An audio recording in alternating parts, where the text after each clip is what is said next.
and welcome to episode 11 of At Home with Cathy. You are following along, hopefully, on our series of joining me in my series, painting my way through the house as we explore 6 different paint themes using chalk paint by Annie Sloan and this wonderful book, Colored Recipes for Painted Furniture. I realized somewhere several episodes ago we're not going to get to all the finishes because some of them are too involved, but we are going to get to all 5 of the painting styles represented in this book. We're in our guest room of the house. This is an upstairs bedroom. We have our first coat of paint on the wall, and as you can see, it's very soft green. But the inspiration for this room, which we are doing in a boho style, was this beautiful printed rug. This has so much gorgeous color in it. It's part of the April Cornell watercolor series, and everything is in here. Blues, greens, purples, oranges, reds, yellows. It's just gorgeous. And that's the boho style. Some people refer, or I guess consider boho a leftover hippie kind of look where colors were wild and crazy and hot and went together and were just beautiful in how random they were and vibrant. Other people see boho as more of a Moroccan or an Indian influence, where those warm, rich reds and oranges and purples and greens, jewel tones really, are represented. So that's what we're going to translate from paint in cans into furniture. We have a couple of pieces here. This is an old reproduction, I'm going to say, metal frame of tubing. So wide tubing, it has a faux, I guess, wood kind of finish on it right now. Some interesting swirls and curls, and it's a queen-size bed frame with a little bit of work here in the metal. We're going to turn it into, I have to find my page here, a gilded and painted bed frame. Now, the one here obviously was wooden, but we're going to use the Antibes green and the dark wax, then come back and do some leafing on it to bring out some of the detail here and maybe in the bed knobs, just to show that technique. But I've painted metal before and it's wonderful to paint. It's really nice. You just have to do the same as you always do. Prep it by washing it, cleaning all the dust off it.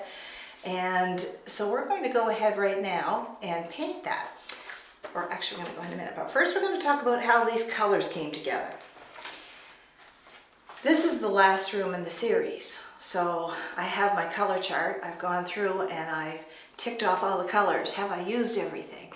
Well, when I came upstairs to this room, it's the perfect opportunity to use all the colors that haven't been represented in some of the other themes, like the Scandinavian or the modern contemporary. So once again, I've done my little cheat sheet color list, but I've also got you have to ignore my bed drawing. It was pretty pathetic, but I was doing it downstairs, not in front of the bed frame. Green is the basis for this room. It faces south and west, and we have a lot of great light in here, which in the summer is filtered by trees, but also comes in quite strong on the west. And it just was a room that could take a lot of color. That's why this is the boho room. The green is bright, it's springy.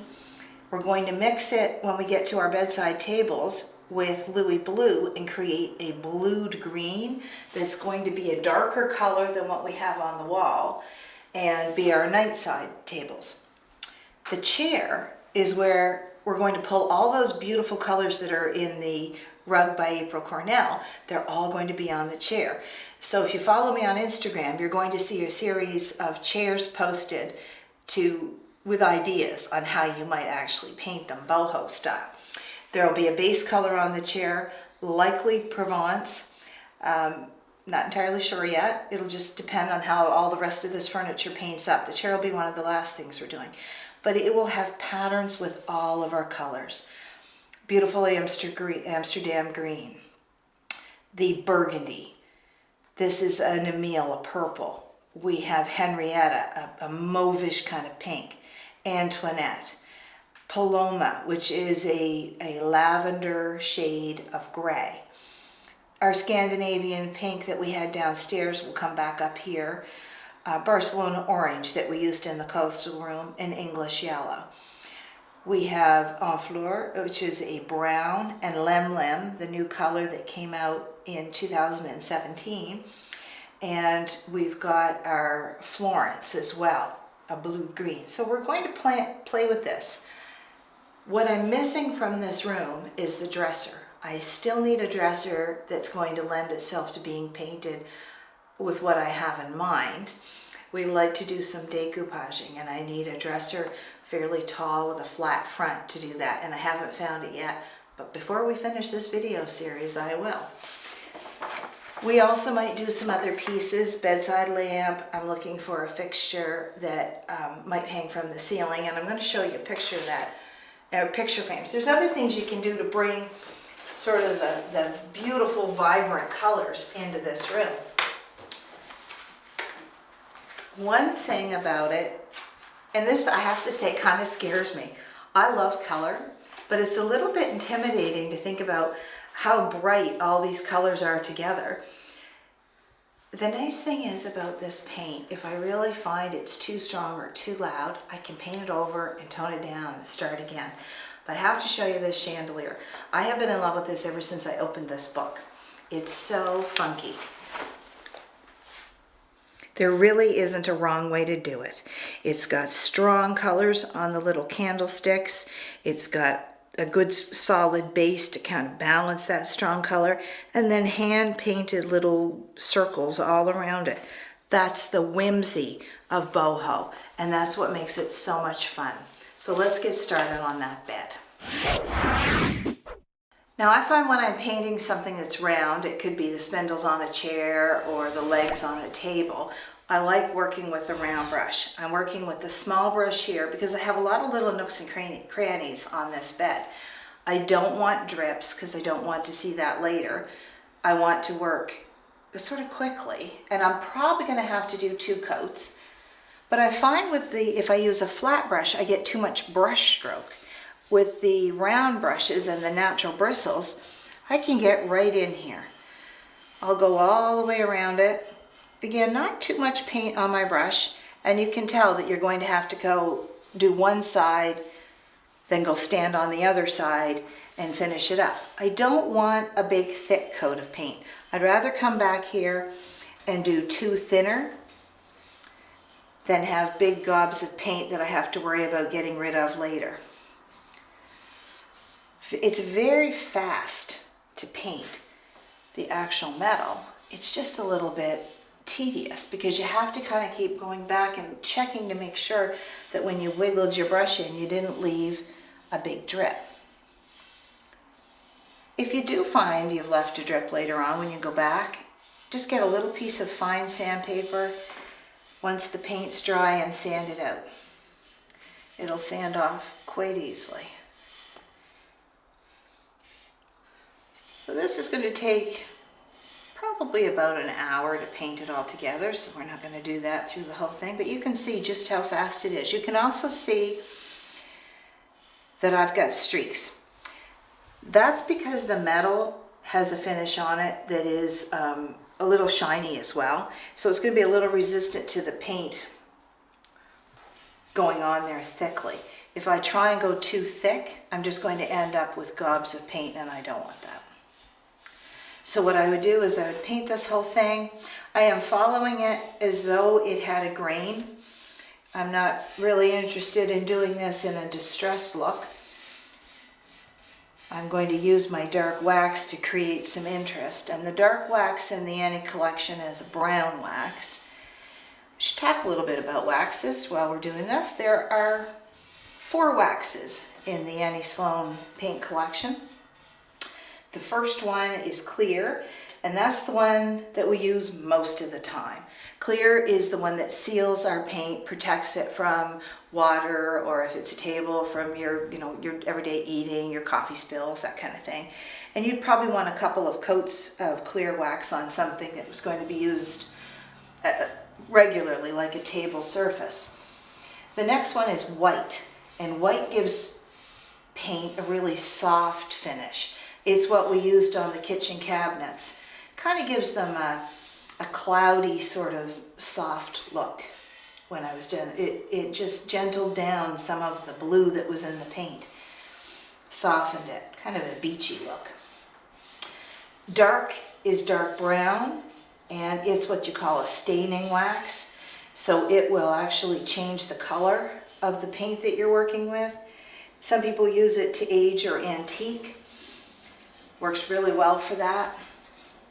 And the last wax that came out when white wax came out, hasn't been around that long, is black wax. And black wax can really help deepen a color, give it more contrast.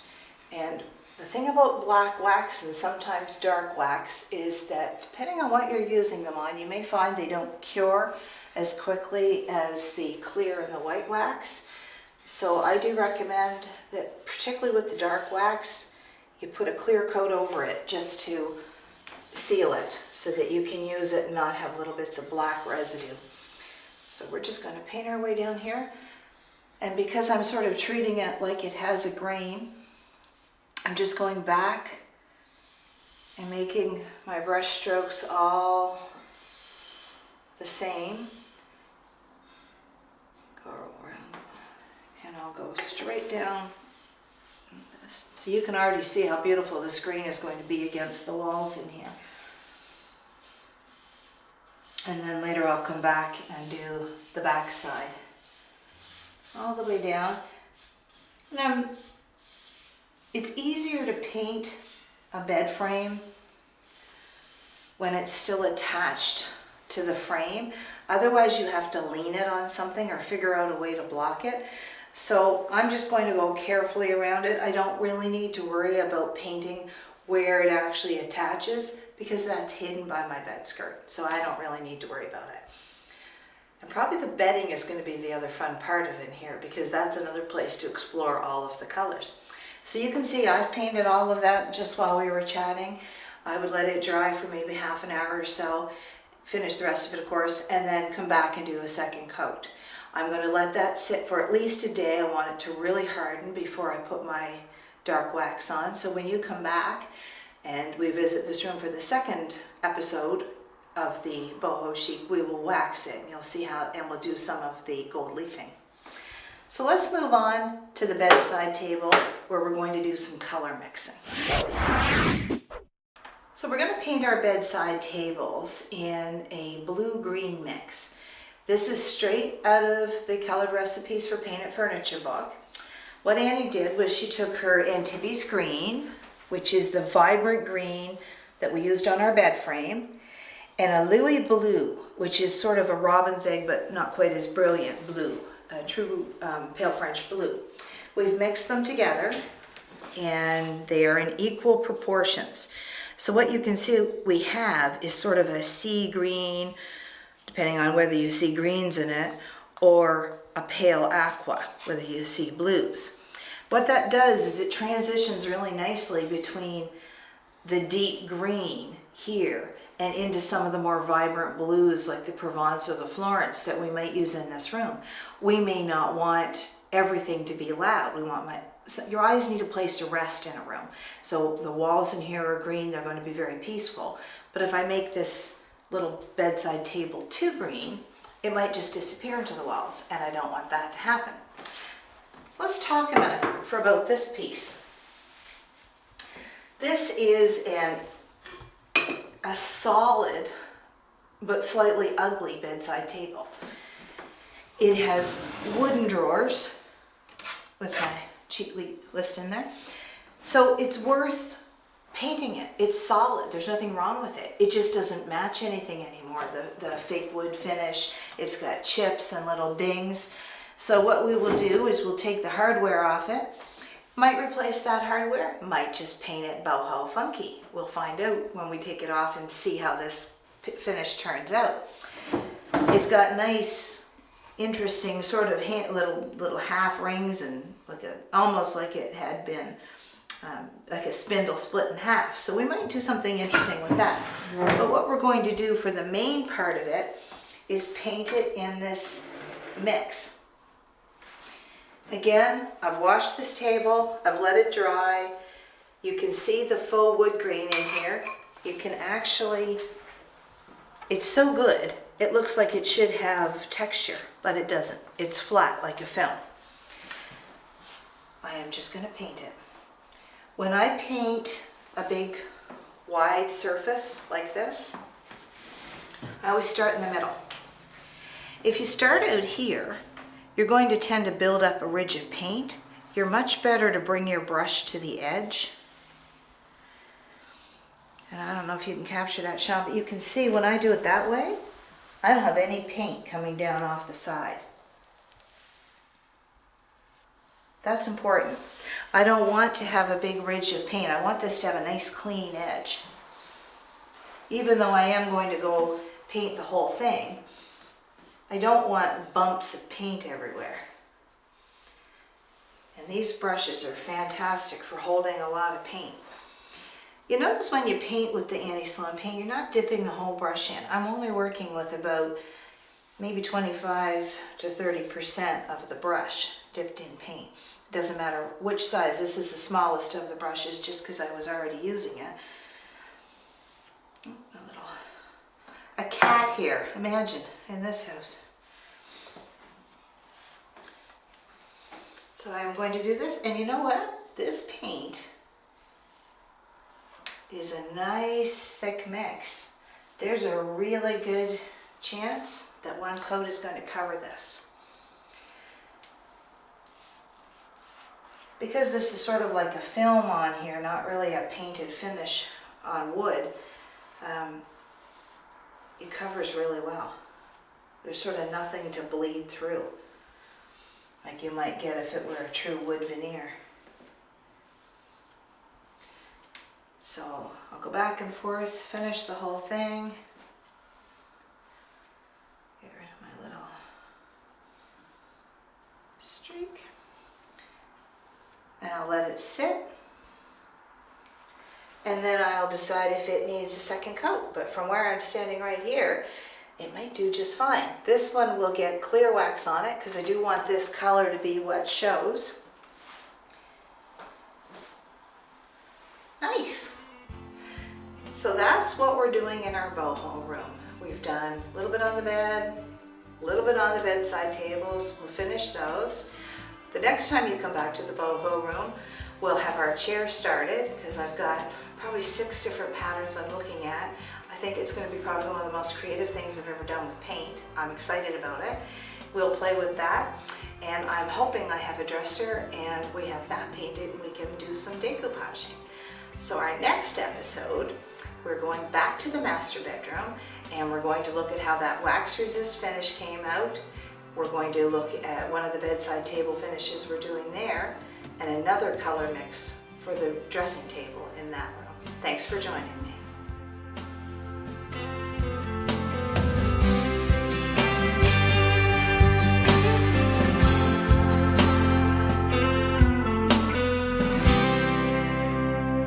If you'd like to learn more about the paint techniques and color mixing that we've done using our Annie Sloan paint at our At Home with Cathy series, join us at one of our hands-on live workshops at the store, Absolutely Fabulous at Home. Just find us on our website and sign up for a class.